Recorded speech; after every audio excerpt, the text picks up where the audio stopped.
হযরত আবু মাসউদ আনসারী রাদিয়াল্লাহু তাআলা আনহু একজন সাহাবী। উনি একদিন ওনার গোলামকে প্রচন্ডভাবে ধমক দিতেছিলেন। কোনো ভুলের কারণে আল্লাহ নবী সাল্লাল্লাহু আলাইহি ওয়াসাল্লাম পিছন থেকে আয়েশা আস্তে দাঁড়াইয়া, উনি টের পায় না, পিছন দিয়ে আয়েশা নবীজি দাঁড়াইয়া বলতেছেন, লাল্লাহু আকদারু আলাইকা মিন আন ইয়াকদিরা আলাইকা, আল্লাহ তাআলা তোমার উপরে এর চাইতে বেশি ক্ষমতাবান, তুমি তার উপরে যতটুকু ক্ষমতা দেখাচ্ছ। ফালতাফাতা, তিনি তাকাইলেন, কে বলল? তাকিয়ে দেখলেন রাসূলুল্লাহ সাল্লাল্লাহু আলাইহি ওয়াসাল্লাম কথাটা বলছেন। সাথে সাথে বললেন, উনি এই সাহাবী বললেন, ইয়া রাসূলুল্লাহ ইন্নাহু লাহুর, আল্লাহর কসম নবী, আমি তাকে আযাদ করে দিলাম, আমার গোলাম মুক্ত করে দিলাম। নবীজি বললেন, লাউ লাম তাফআল হাযা লালা ফাহাতকান, যদি তুমি এটা এখন না করতে তো আল্লাহর আযাব, আগুন তোমার ধরে ফেলবে, ঘিরে ফেলবে।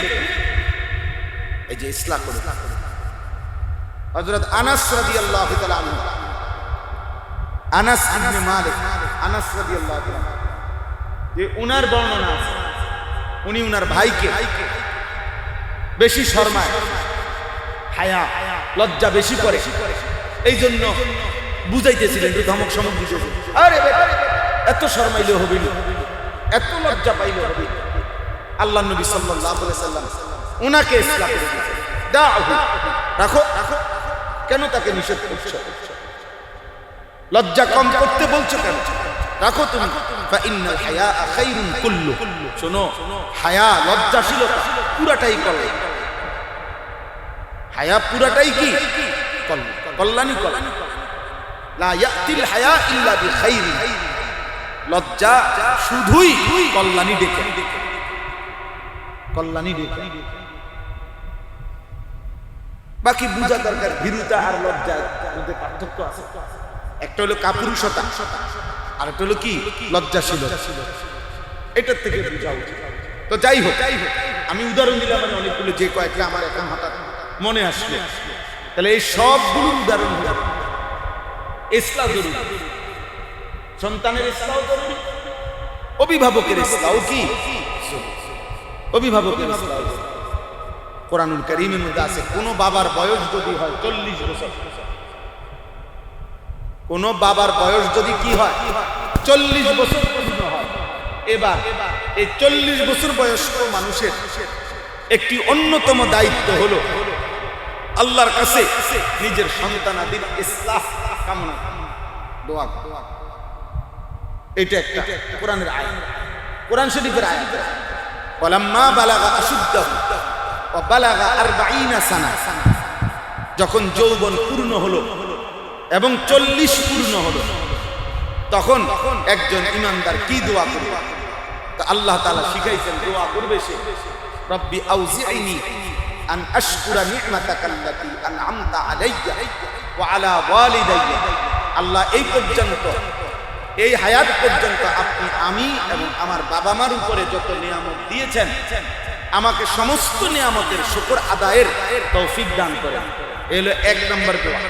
2 নম্বর, ওয়া আন আ'মালা সালিহান তারদাহু, আপনি খুশি হবেন এমন নেক আমল করার তৌফিক আমাকে দান করেন। 3 নম্বর, ওয়া আসলিহ লি ফি যুররিয়াতি, আমার সন্তানদেরকে, আমার পরিবার পরিজনকে ইসলাহ, সংশোধন করে দেন। ইন্নী তুবতু ইলাইকা, আমি আমার গুনার জন্য মাফ চাচ্ছি। ইন্নী মিনাল মুসলিমিন, আমি মুসলমানদের একজন, মানে আপনার আনুগত্যশীল বান্দাদের একজন। তাহলে 40 বছর বয়স হয়ে গেছে আপনার, অথচ আপনি এখনো আপনার পরিজনের ঈমান, আমল, আখলাক, আখিরাত, এটার সংশোধনের ফিকির আপনার মধ্যে নাই। আপনি ভুল করছেন, আপনি ভুল করছেন, আপনি ভুল করছেন। আপনি যেই চেষ্টা করতেছেন বিল্ডিং দালানোর টাকা পয়সার জন্য, আপনি পুরো চাহিদা শেষ করতে পারতেন না। আপনার টার্গেট যা, আপনি পারতেন না। প্রত্যেক মানুষের আমাল, আমল নাম আমাল, আমাল অর্থ আশা, প্রত্যেক মানুষের আকাঙ্ক্ষা যা, প্রত্যেক মানুষের হায়াত তার চাইতে কম।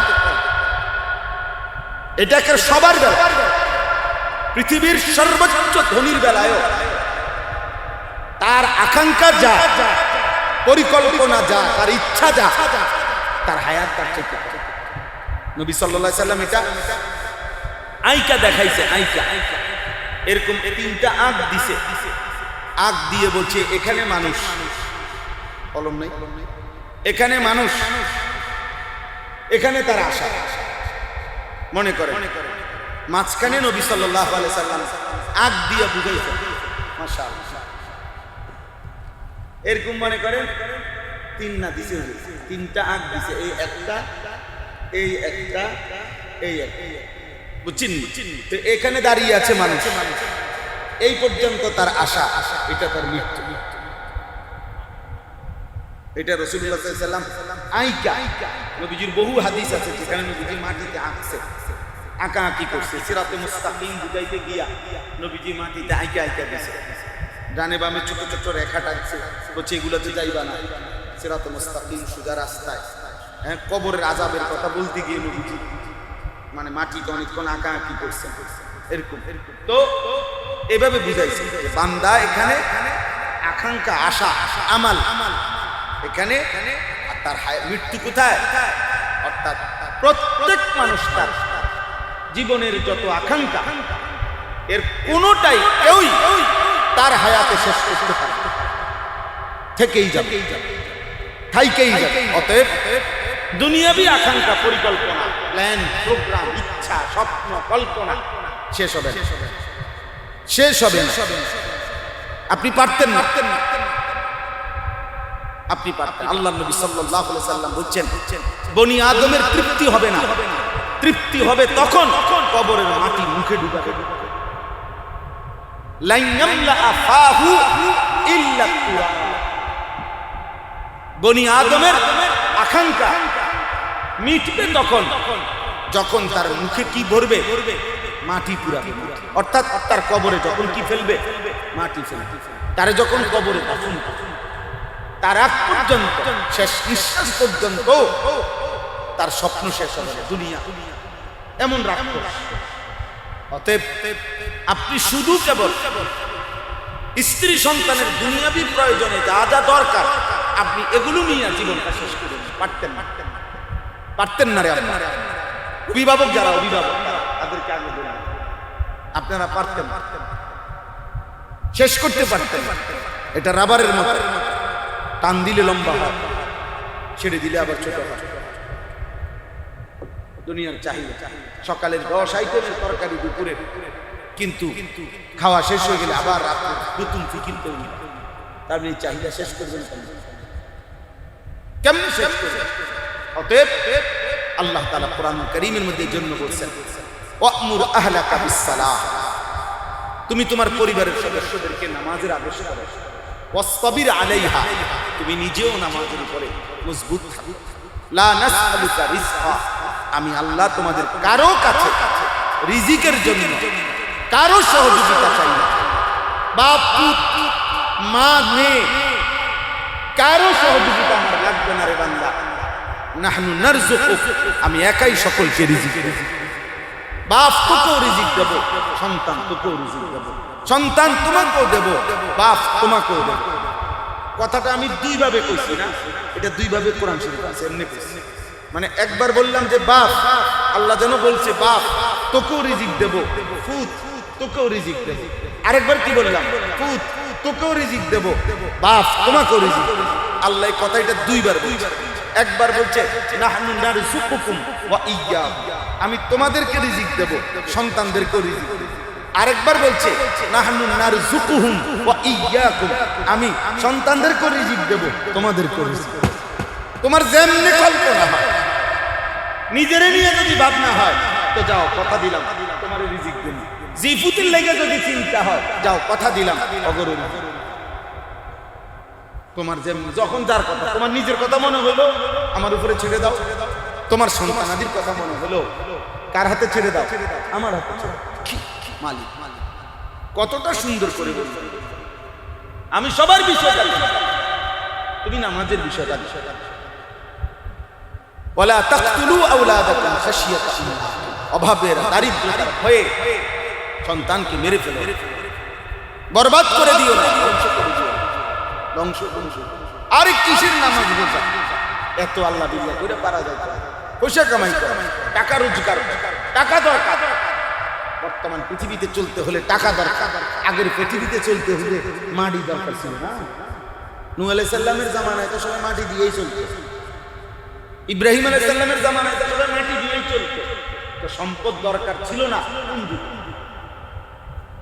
কথা বলেন, সম্পদ দরকার ছিল না কোন যুগে মিয়া? আজকের পৃথিবীতে টাকা দরকার, সম্পদ দরকার। তো কারুনের এত সম্পদ ছিল কেন? কারুন কি গত বছরের মানুষ? তো সে এত সম্পদ। ওয়া আতাইনাহু মিনাল কুনুজি মা ইন্না মাফাতিহাহু লাতানূ বিল উসবাতি উলিল কুব্বা। আল্লাহ বলেন আমি কারুনকে এত বেশি পরিমাণ সম্পদের ভান্ডার দিয়েছি। ভান্ডার, সম্পদ না, শুধু সম্পদের কুনুজ, কানজুন মানে হলো একেবারে খনি, খনি, সম্পদের খনি দিছি আমি তাকে। টাকা পয়সা স্বর্ণ রৌপ্যের এত দিছি যে তার সেই সম্পদের ভান্ডারের চাবিগুলো বহন করতে গিয়ে শক্ত সামর্থ্য যুবকের পিঠ বাঁকা হয়ে যায়। এটাই হলো মূল অর্থ, মূল তাফসীর কোরআনের ব্যাপার।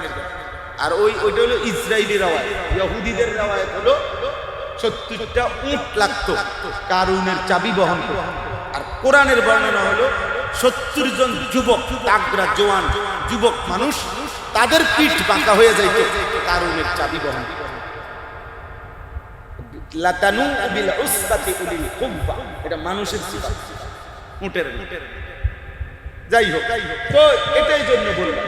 তাইলে ভাইয়া আমি এই প্রসঙ্গটা এটা আমার জীবনের একটা প্রসঙ্গ। আমি সব সময় এই দুই শ্রেণীর বিষয়, এক হলো নওজওয়ানদেরকে বেশি বলি, আরেকটা হলো এই অভিভাবক শ্রেণীকে সচেতনতার ক্ষেত্রে আমি একটু বেশি বলি। এটা আমাদের জিম্মাদারি, আমরা আমাদের দায়িত্ব ভুলে গেছি। আল্লাহ তাআলা আমাদেরকে বুঝার তৌফিক দান করেন। আমরা প্রত্যেকে নিজেদের স্ত্রী, নিজেদের ছেলে মেয়ের ঈমান আমলের ব্যাপারে যত্নবান হই।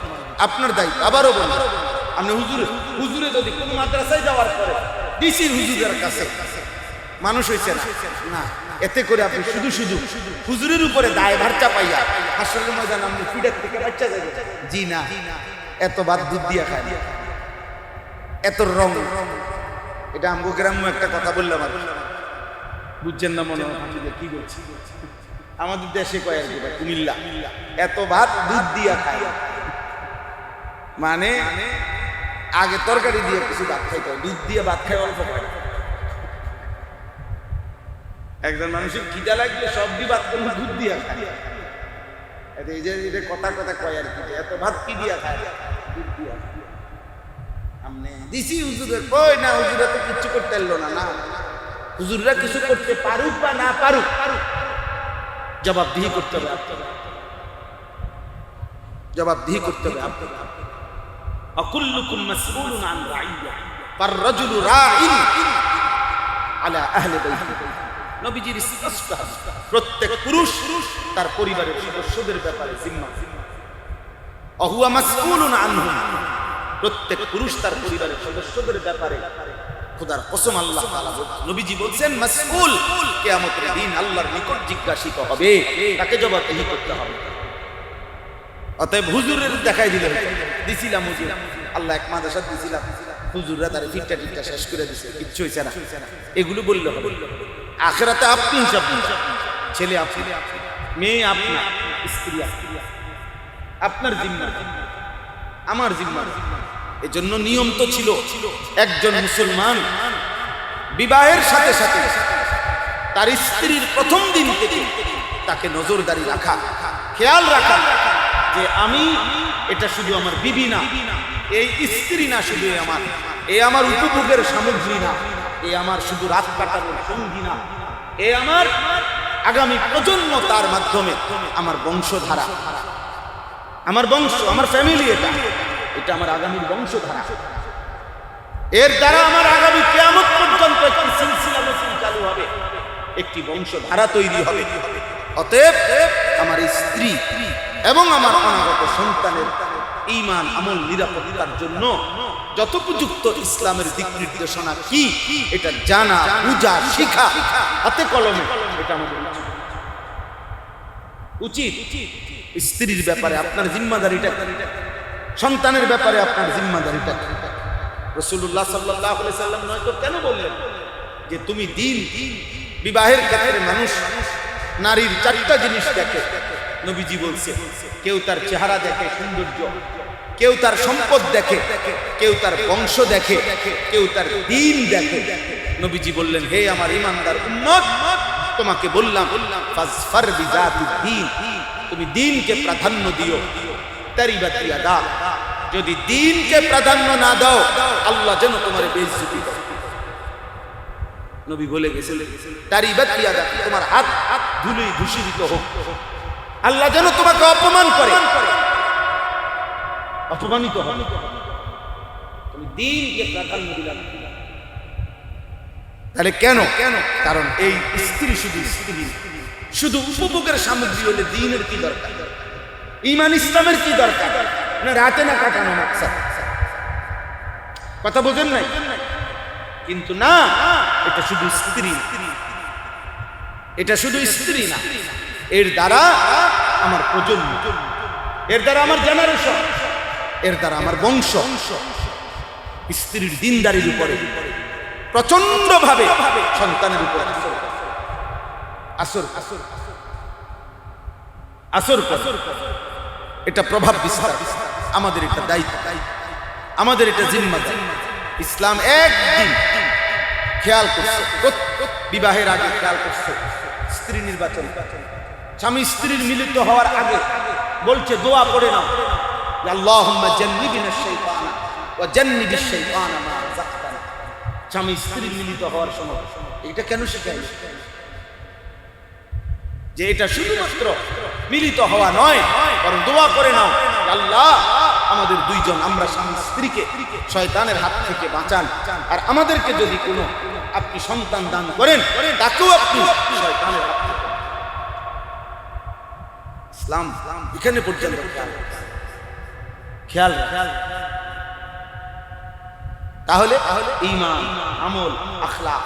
একটি সন্তানের প্রথম দিন, যেদিন সে বাবার বীর্য থেকে মায়ের জরায়ুতে পৌঁছবে, সেই দিনও ইসলাম খেয়াল।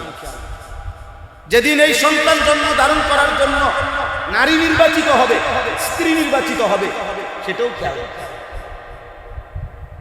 খেয়াল জন্মের পরে আযান দাও, ইকামত দাও, খেয়াল।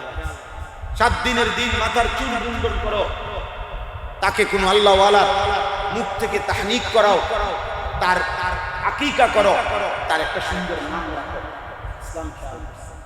প্রথম কথা বলার সময় তার জবান দিয়া কালেমা লা ইলাহা ইল্লাল্লাহ শিখাও। ইসলাম খেয়াল। ইসলাম খেয়াল করেছে। 7 বছর আগেই তাকে আল্লাহ চিনাও, নামাজ চিনাও, সেজদা চিনাও, ইসলাম নজর। 7 বছর বয়সে তাকে নামাজে অভ্যস্ত করো, ইসলাম নজর। 10 বছর বয়সে নামাজের জন্য তাকে শাসন করো, ইসলাম তাকে দাও। প্রাপ্তবয়স্ক সাবালক যেদিন থেকে প্রথম বীর্যপাত হবে, সেদিন থেকেই তার উপরে দ্বীন শরীয়তের সমস্ত বিধান কার্যকর হবে, এদিকে নজর। তাহলে ইসলাম একটা বাচ্চাকে, একটি পরিবারের সন্তানকে একদিনের জন্য নিজের হাতে ছেড়ে দেয়। আপনারা আমরা মনে করছেন টেলিভিশন দেখে দেখে হ্যাঁ সন্তান মানুষ হয়ে যায়।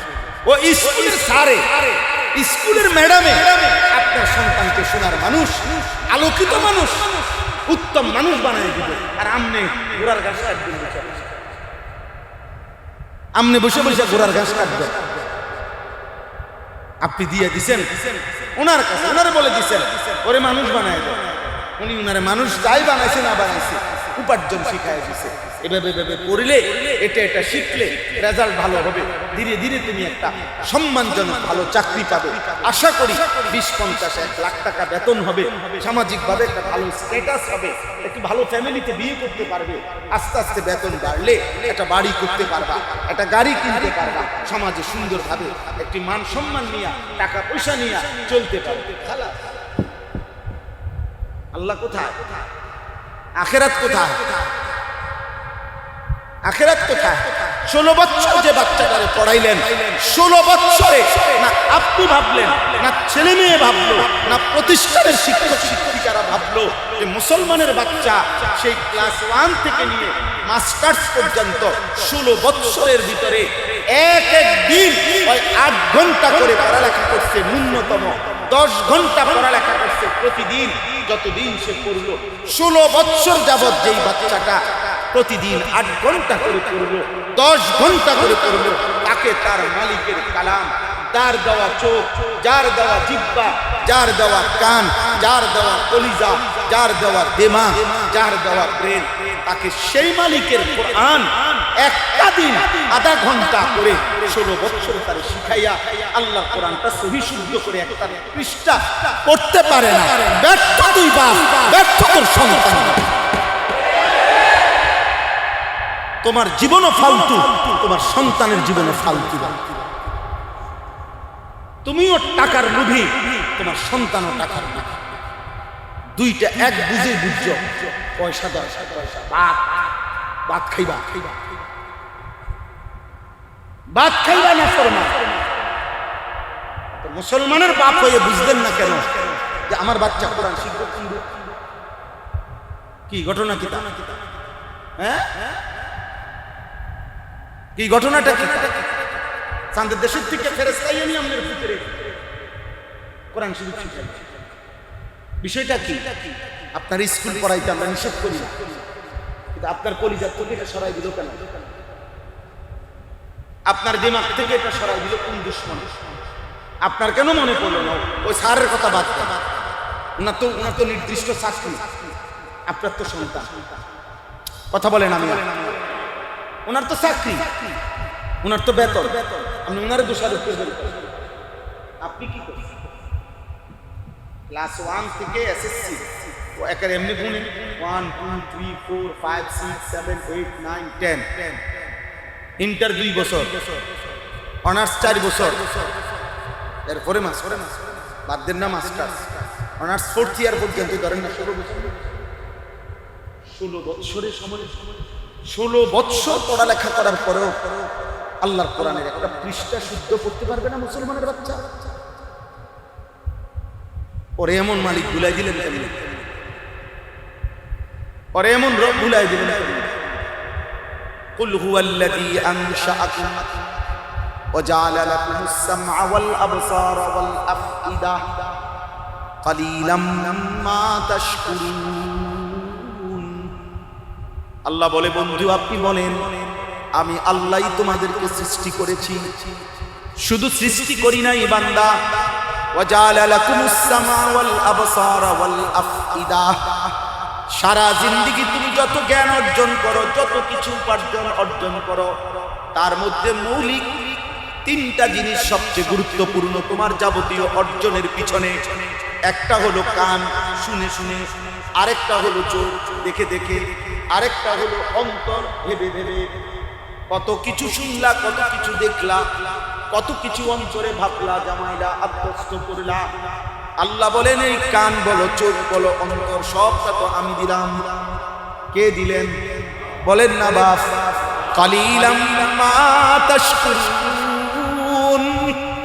আল্লাহ বলেন, অথচ আমার কৃতজ্ঞতা পাইলাম কম। চোখ দিলাম আমি, কান দিলাম আমি, দিল দিলাম আমি সেজদা পাইলাম না। যেই জবান আমি দিলাম, সেই জবানে আমার নামটুকু পড়তে পারলাম না।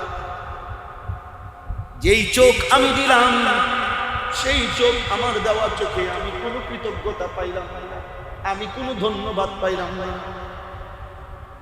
কি নিয়ে আসা? হ্যাঁ, 60 বছর ধরে আল্লাহর কোরআন শিখতে পারলেন না। 16 বছরে পারলেন না? বলো না ভাইয়া, জেনারেল ছেলেরা বলো, জবাব দাও দোস্ত। প্রতিবাদ করো আপা, প্রতিবাদ করো, দাঁড়ায় দাঁড়ায় হিম্মত থাকলে প্রতিবাদ করো। আমি জেনারেল লাইন পড়িয়া ছেলে, তো কেমনে কইবা? আমি তো কুমিল্লা ভিক্টোরিয়া কলেজ থেকে মাস্টার্স পাস করছি,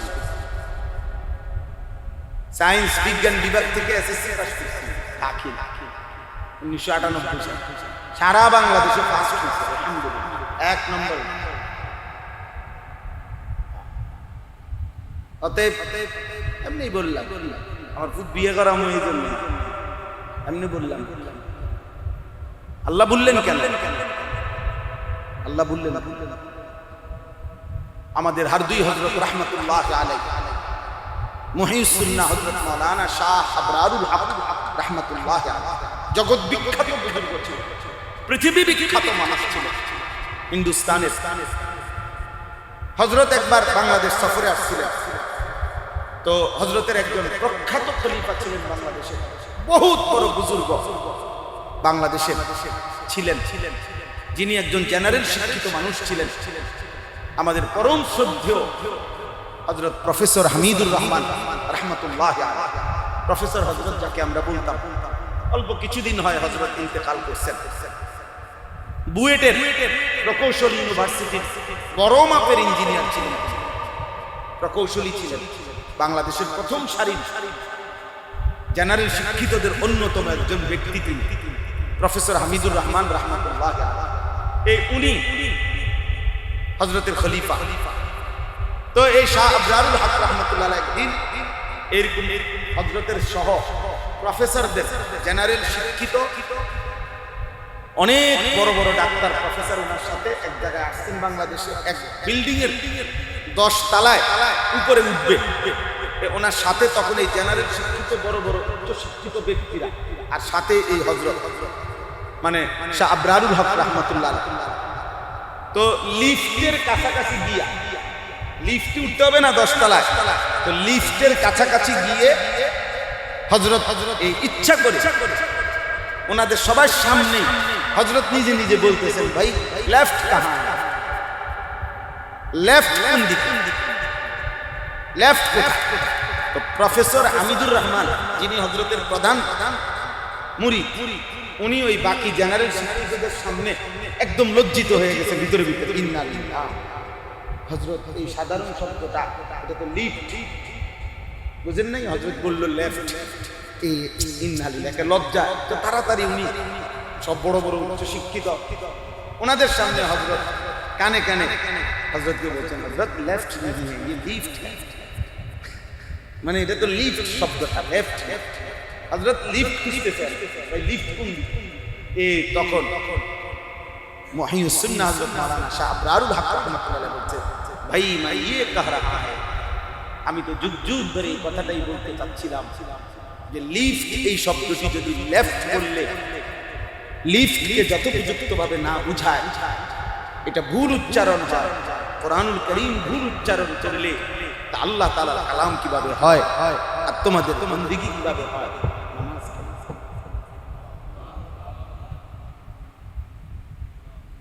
এক শব্দ লিফট, এটার একটি অক্ষর আই, এটার জায়গায় ই লাগাই দিলাম, লেফট হয়ে গেল বাম দিক, আর লিফট হলো ভিন্ন কিছু। তাহলে এটা যদি একটি অক্ষরের পরিবর্তনে অর্থ একদম বিপরীত হয়ে যায়, তো তোমাদের অসংখ্য ভুল উচ্চারণ কোরআন শরীফ পড়ার পরে সেটা কোরআন হয় কেন? বলেন না, আর কেমনে বললে বুঝবে? সেটা কোরআন হয় কেমনে চাচা? আমনে না ভাবছেন কোরআন শরীফ করছেন, এটা তো কোরআন শরীফ হয়েছে না, এটা তো লেফট কেন, এটা লিফট হয় না। বলে কালবুন বললে হয় অন্তর, কালবুন বললে হয় কুত্তা, বড় কাফ বললে হয় কি অন্তর, আর কাফ বললে হয় কি কুকুর। তাহলে শব্দটি উচ্চারণের যদি সহি না হয়, তাহলে কি জায়গায় কি হবে? কুল বললে হয় বলুন, কুল বললে হয় খান, ভক্ষণ করুন। কতটা বিপদ। আল্লাহর কোরআন শেখা। মসজিদের ইমাম সাহেবের কাছে আইসা মসজিদের ওই যে আপনাদের এখন যে কোরআন শরীফ পড়লো সূরা পড়লো কি আপনি কি এই মসজিদে কি আপনি মুয়াজ্জিন মাশাআল্লাহ অনেক সুন্দর মাশাআল্লাহ মুয়াজ্জিন সাহেবের কাছে শেখা ইমাম সাহেবের কাছে শেখা এক শব্দ শেখা এক শব্দ আজকে আসার পরে সবক নিয়ে যান আলহামদুলিল্লাহ আলহামদুলিল্লাহ আলহামদুলিল্লাহ আলহামদুলিল্লাহ খালাস ছুটি গাঙ্গা আবার কালকে আইসা রব্বিল আলামিন রব্বিল আলামিন এটাই ইমাম সাহেবকে মুয়াজ্জিন সাহেবকে 50 বার করে 10 বার করে চলে যান ছুটি এই এক শব্দ করে শিখলো মুসলমান 6 মাস করে দেখবেন কোরআনুল কারীমের 10টা সূরা আপনি শুদ্ধ পারতে পারবেন তবু কি সময় হবে না আমাদের বুজুর্গানে দিন বহুভাবে আমাদের করাচি হযরত রাহমাতুল্লাহি আলাইহি কুতুবে আলম আরিফ বিল্লাহ মাওলানা শাহ হাকিম মোহাম্মদ আখতার রাহমাতুল্লাহি আলাইহি তিনি কিতাব লিখছেন উম্মত যেন অল্প সময়ে দিন শিখতে পারে 1 মিনিটের মাদ্রাসা বইয়ের নামে এটা 1 মিনিটের কি আমাদের দিনিয়াত দারুল উলুম দেওবন্দের তত্ত্বাবধানে সৈয়দ আবুল হাসান আলী নদভী রাহমাতুল্লাহর শাগরিদরা পৃথিবীর ৭৪টি দেশে ২০টি ভাষায় বয়স্ক জেনারেল স্কুল কলেজ ওয়ালাদের জন্য সর্বশ্রেণীর সাধারণ মুসলমানের জন্য দ্বীন শিক্ষার কোর্স সিলেবাস চালু করছেন এটাকে দ্বীনিয়াত বলে ৭৪টি দেশে বর্তমানে রানিং চলে ২০টি ভাষায় এটার এক একটা বইয়ের কি আছে ট্রান্সলেট করা আছে এই ওনাদের বই আছে 5 মিনিটের মাদ্রাসা হ্যাঁ আমাদের বাংলাদেশেও আছে আলহামদুলিল্লাহ মাওলানা সালমান সাহেব বাংলাদেশের যিনি জিম্মাদার ঢাকা মাতুয়াই ওইখানে ওনাদের সেন্টার আছে দ্বীন শিক্ষা আফটার স্কুল মক্তব সারা বাংলাদেশের বহু জায়গায় চালু আছে অর্থাৎ স্কুলগামী ছেলে আপনার 1 ঘন্টা শুধু প্রতিদিন 1টি ঘন্টা দ্বীন শিক্ষা 1 ঘন্টা এই 1 ঘন্টা বাড়ি কোনো করতে হবে আগে পিছিয়ে কোনো কিছু করা 1 ঘন্টাই যেদিন পারে এই 1 ঘন্টার ভিতরে শিখতে গেলে 365 দিনের 1 বছরে ইনশাআল্লাহ আল্লাহর কোরআন সহি শুদ্ধ হয়ে যাবে কোরআন সহজ এটা 3 বছরের কোর্স 6 বছরের কোর্স না এটা 4 বছরের অনার্স না 3 মাস করে যদি অসংখ্য দান আল্লাহর কোরআন মনোযোগ দিয়ে শিখে আল্লাহর কোরআন শুদ্ধ হয়ে যাবে